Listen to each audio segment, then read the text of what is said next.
Ladies and gentlemen, grab your popcorn because Wrexham AFC just dropped the greatest underdog sequel since Rocky II. Except this time it's Reynolds and Rob McElhenney writing the script. In just 3 years, Wrexham went from non-league nobodies to rubbing shoulders with clubs who still have Premier League delusions. It's like watching your weird cousin go from flipping burgers to becoming a Fortune 500 CEO, and somehow still serving drinks at the local pub on weekends. Today we dive into how two Hollywood A-listers turned a 161-year-old football club into the ultimate hold my beer moment in sports history. 1.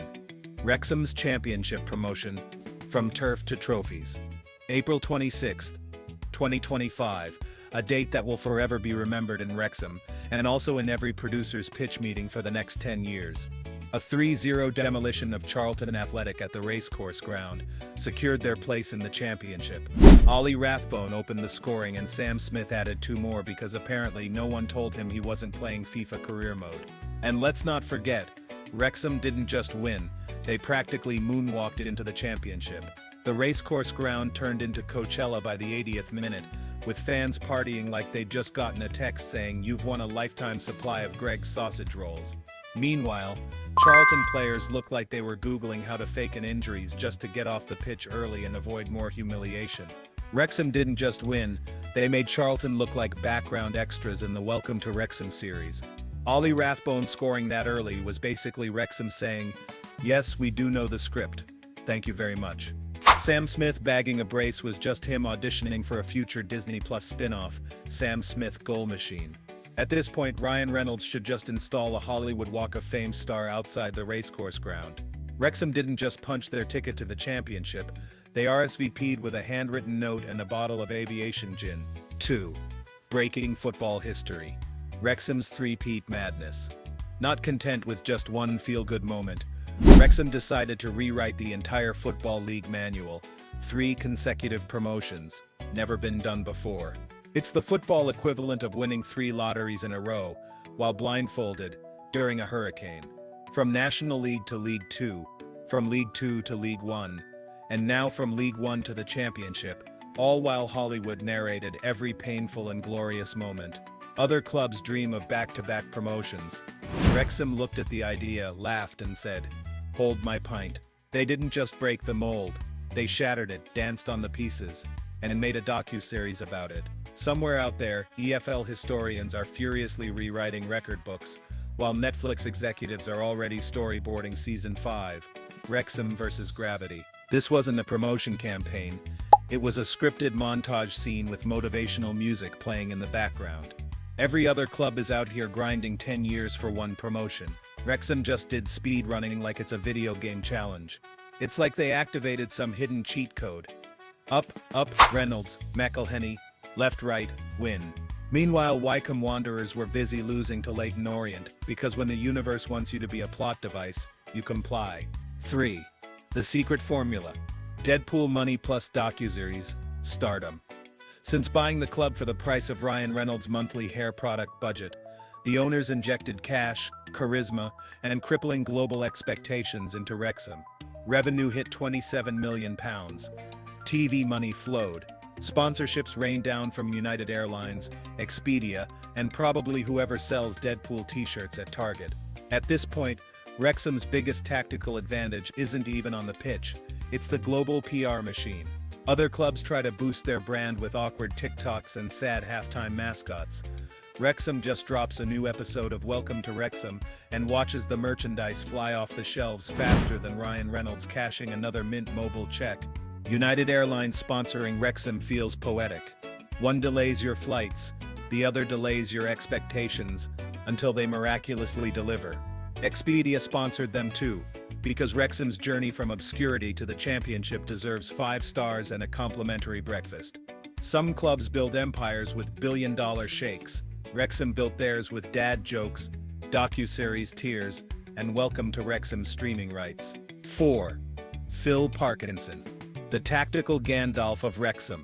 And standing behind this miracle run, Phil Parkinson, who apparently collects promotions like Pokemon cards. The man has guided Wrexham through more leagues than your annoying cousin has switched majors in university. Honestly, if Phil Parkinson had been managing during the Battle of Helm's Deep, the Orcs would have been sent packing by halftime. The man could probably organize a group of stray cats into a functioning back four. At this point, Wrexham fans don't just trust Parkinson with the team, they'd probably trust him to babysit their kids, plan their weddings, and negotiate world peace if necessary. Phil Parkinson could probably promote a pub team to the Europa League if you gave him enough time. He's not just managing Wrexham, he's managing Ryan Reynolds' stress levels and Rob McElhenney's ME dreams simultaneously. 6 promotions? At this point, he's more qualified than half the managers currently ruining Premier League teams. 5. Celebrity hype. Because football needed more Blake Lively. Of course, no Wrexham fairy tale is complete without celebrities crashing the party. Blake Lively, Channing Tatum, basically everyone short of Taylor Swift showed up at some point. At this rate, the 2025-2026 championship season might have a halftime show produced by Marvel Studios. At this rate, Wrexham's fan base isn't just locals anymore. It's half of Hollywood and anyone who's ever accidentally watched an episode of Welcome to Wrexham while scrolling Hulu. Next season, don't be surprised if the halftime show features Ryan Gosling doing penalty kicks while Hugh Jackman referees in a tuxedo. Somewhere, actual League One fans are still wondering when football became the Met Gala. Next season at the Racecourse Ground, special appearance by Deadpool, musical performance by The Rock, and VAR operated by Hugh Jackman. Meanwhile, Birmingham City, backed by Tom Brady, just clinched the title. Because apparently if you own a football club now, you also need a Hollywood agent. Honestly, if your football club doesn't have a Netflix documentary or a Marvel endorsement by 2026, are you even trying? 6. But wait. Reality check incoming. As thrilling as this all sounds, the championship is no rom-com. It's a gritty, emotional survival drama, where even parachute payment clubs cry themselves to sleep at night. Wrexham's financials are good, but so were Titanic's plans before the iceberg. The championship isn't a feel-good montage set to inspirational music. It's 46 games of trench warfare, where even the ball boys have trust issues. Clubs like Norwich and Southampton have players who casually cost more than the entire Wrexham squad, plus Reynolds' aviation gin stash. It's less underdog stories now and more try not to get eaten alive by teams still bitter about VAR decisions from 2019. Facing Norwich, Southampton, and West Brom is like showing up to a gladiator arena with a really inspiring pep talk and a balloon sword. Wrexham needs 3 to 5 smart signings, say experts. Translation: they need 3 miracles and 2 moderately affordable superheroes. If Wrexham actually reaches the Premier League at this rate, expect FIFA to investigate for scripting violations. 7. The party at the turf. Shots, tears, and one very tired bartender. Back home, celebrations exploded at the turf pub, with Reynolds literally pouring drinks because, well, it's Wrexham. And why not? Fans chanted, drank, cried, and pretended not to be worried about playing Norwich City next year. Some fans were crying, some were singing, and some were just trying to figure out how they ended up hugging a man dressed as a dragon by the end of the night. Meanwhile, Reynolds was pouring drinks like a man who just realized bartending was way harder than Deadpool stunts. If there was ever a night when Wrexham's heart, history, and hangovers collided perfectly, this was it. Ryan Reynolds behind the bar is peak Wrexham energy. Multi-millionaire actor casually serving lagers like it's Taco Tuesday.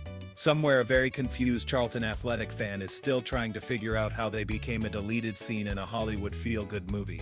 Wrexham fans partied like they just discovered they inherited $1 billion from a long-lost uncle, and then remembered the inheritance tax.